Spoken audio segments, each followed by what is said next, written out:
Menurut aku keberadaan di kampus itu sangat baik ya, karena kita kan berteman dari banyak kalangan, mulai dari perbedaan suku, bahasa, sama agama, itu bikin kita jadi makin menghargai perbedaan itu. Halo Kak, boleh kenalan nggak? Namanya siapa? Kenalin, aku Erika Margareta dari Prodi Sastra Inggris. Namaku Diva. Nama saya Brian. Halo, namaku Rani. Halo, perkenalkan nama saya Ari Dukumalasari. Menurut kakak, apa sih peran organisasi mahasiswa dalam menumbuhkan toleransi di kampus? Menurut aku sih ya, organisasi mahasiswa itu berperan sebagai wadah untuk mempertemukan mahasiswa dari berbagai latar belakang. Kan bakalan banyak banget nih mahasiswa, kalau aku lihat-lihat bisa aja kan dari berbagai kota yang beda, bahkan ada yang pulau. Aku yakin kalau ketika mereka mengikuti organisasi itu, mereka pasti akan melaksanakan suatu kerjaan bareng, di mana mereka itu bisa mendiskusikan tentang perbedaan yang bisa menjadikan hal-hal unik. Jadi kegiatan organisasi mereka itu pasti bertambah lebih unik dan lebih menarik. Menurut kakak, apa sih isu toleransi di kampus yang merupakan hal serius untuk diperhatikan, terus kenapa? Menurut aku itu penting ya, karena kampus kan tempat kita belajar ya. Kalau misalnya kita itu punya perbedaan terus nggak bisa saling menghargai, itu otomatis kan akan mengganggu proses belajar kita selama di kampus. Terus kan nggak enak juga kalau misalnya antara mahasiswa sama dosen misalnya ada hubungan yang renggang, itu pasti juga nggak bakal enak untuk, intinya mengganggu proses mengajar.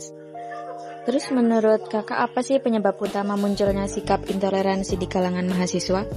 Menurut aku intoleransi itu tercipta karena kita tuh belum saling memahami satu sama lain. Karena kita kan cenderung kalau berteman itu kalau misalkan kita tuh ada persamaan dengan orang itu, maka kita akan selalu sama-sama terus. Sedangkan kalau intoleransi itu tumbuh karena kita tuh nggak saling menghargai mereka. Menurut kakak, gimana sih cara membangun sikap toleransi terhadap teman yang berbeda latar belakang?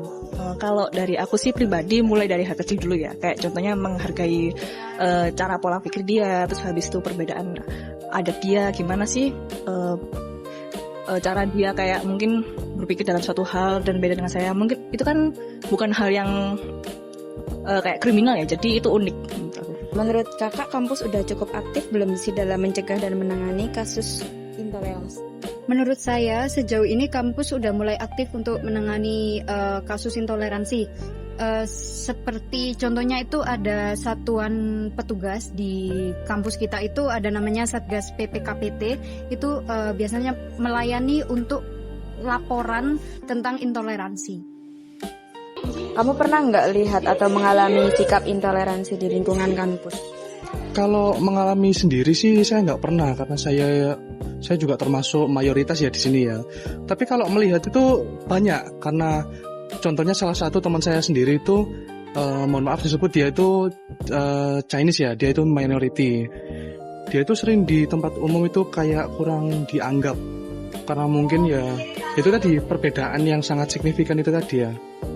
Jadi dia kayak mungkin diasingkan, nggak dijawab kalau bertanya, atau ya itu dijauhin gitu. Menurut kakak, kelompok mana sih yang paling rentan jadi korban intoleransi di area kampus? Kalau di area kampus, karena area kampus kita itu banyaknya mayoritas ya, mungkin yang agamanya berbeda mungkin ya. Ya, jadi umumnya mungkin yang non muslim itu sering mengalami ketidakadilan di kampus ini.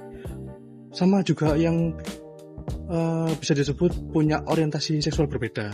Di sini karena kita memandangnya seperti budaya timur, jadinya yang berbeda itu sering dianggap aneh atau ya gitulah, kurang di welcome sama lingkungan kita. Seperti itu. Makasih Kak. Ya, sama-sama. Berikut adalah foto implementasi kita di hari itu di kampus UTAP ya, lokasinya. Terus di sini kita membuat poster yang bertuliskan kenapa perbedaan itu baik sebagai pertanyaan, dan di sini teman-teman di kampus menuliskan opini-opini mereka yang beragam tentang jawaban kenapa perbedaan itu baik. Bagaimana kakak membayangkan kampus yang benar-benar inklusif dan bebas dari intoleransi? Mungkin seperti kita bebas untuk mengekspresikan diri kita ya, terutama juga tentang kayak kita tanpa membedakan suku, tanpa membedakan agama, warna kulit seperti itu, dan juga kita bisa mengekspresikan diri kita lebih percaya diri dan juga tanpa ada judgement dari mahasiswa lain.